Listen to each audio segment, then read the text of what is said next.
Lewaplılar ýiti un gytçylygyny baştan geçirýärler. Welaýatyň ençeme owasynda Ilat el degirmeninde Mekke jogony ýaryp un edip iýer diýip Azatlyk radiosynyň habarçylarynyň biri Lewapdan habar berýär. Döwlet dukanlarynyň aglawatynda indi ençeme hepde bäri arzan bahadan çörek we un tapdyrmaýar. Ýöne şu günler adamlar Türkmenabad şäherinde we Köýtünag, Dostluk ýaly etraplarda gymmat bahadan satylýan yerli uny hem tapyp bilmeýärler diýip gidlinik şertinde söhbetdeş olan habarçy 24 aprelde gurrun berdi. Habarçy Köýtünag etrawynyň ençeme owasynda adamlaryň çörek tapman bazardan Mekke jogyn satyn alyp başlandygyny hem aýdyp sözüni şeýle dowam etdirdi. Adamlar Mekke jogony el degirmeninde ýaryp ondan un edip iýerler diýip habarçy sözüniň üstüne goşdy. Azatlyk radiosunda bu owalaryň takyk atlary barada dolu maglumat bolsa-da howpsuzlyk aladalar sebäpli olary köpçülüge mälim etmekden saklanýar.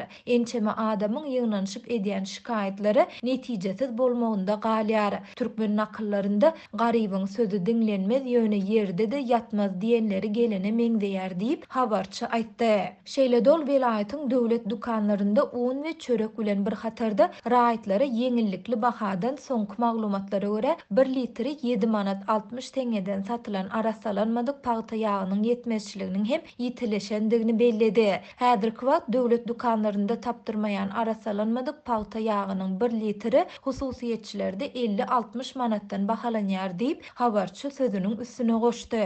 Bu aralykda Azatlygyň Aşgabat habarçysy paýtagtyň käbir bazarlarynda alma, apelsin, şeker we un ýaly daşary ýurtlardan import edilen azy karitlarynyň peýda bolandygyny aýdyp, olaryň käbiriniň bahalary barada maglumat berdi. Şäheriň Teke bazarynda apelsiniň 1 kilogramy 60 manatdan, almanyň 1 kilogramy 55 manatdan, kömelegiň 1 kilogramy 65 manatdan, limonyň 1 sansy 7-8 manatdan bahalanýar. Şekeriň 50 kilogramy 580 manada, 1 sany ördek 50 manada durýar. Altynasır bazarynda 50 kilogram gadak uny 560 manatdan satylýar. 1 kilogram greçka 15 manada we sarımsak 30 manada durýar diýip gidlinik şertinde söhbetdeş olan habarçy 24 aprelde gurrun berdi. Maglumat üçin aýtsak 2020-nji ýylyň 1-nji ýanwaryndan başlap ýurtda iň pes pensiýa 338 manat we iň pes aýlyk haky 870 manat möçöründe kesitlenildi. Ýurdun orta mekteplerinde dolu stavka görnüşinde işleyen mollimlaryň ortaça aýlygy 1800 manada barabardyr.